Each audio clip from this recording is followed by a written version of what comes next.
A very good evening to you. Welcome to the world of business. I'm Nokip Kimboi. There will be clear roles between National Irrigation Board and county governments in facilitation of irrigation activities in the country.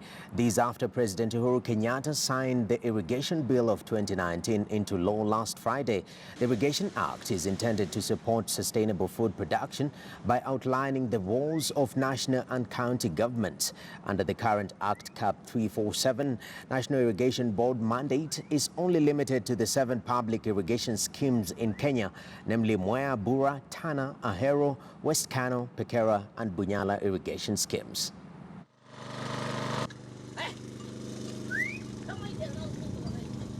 It's a game changer.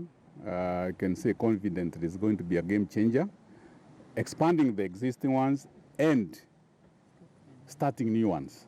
And when we are starting new ones, we have got to be very careful how many households we are reaching. You know, you can invest 40 million and reach 200 households.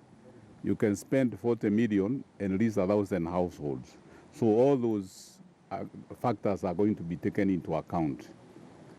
But what is important is the proper utilization of the resources that we are going to get from the national government.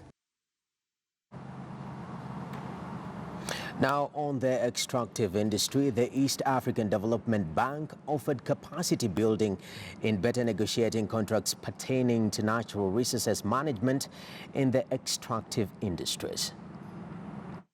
This is the 7th East African Development Bank workshop for public sector officials, which offers an opportunity for us to confer on strategies that East Africa's negotiation capacity in transactions related to the extractive and natural resources industries. As East Africa continues to discover more natural resources, including oil and gas, it is critical that our countries are able to derive tangible benefits.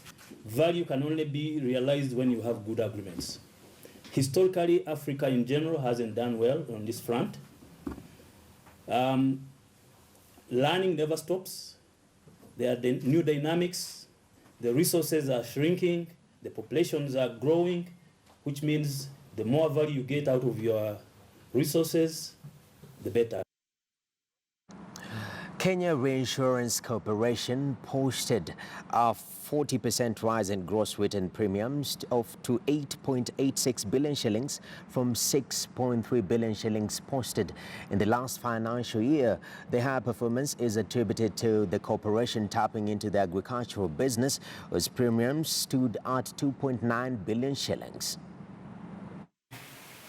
And frontier markets experience immense pressure on account of the steady rise in interest rates and bond yields in developing economies, the strengthening of the US dollar, and the trade disputes, which shifted investor sentiment and confidence.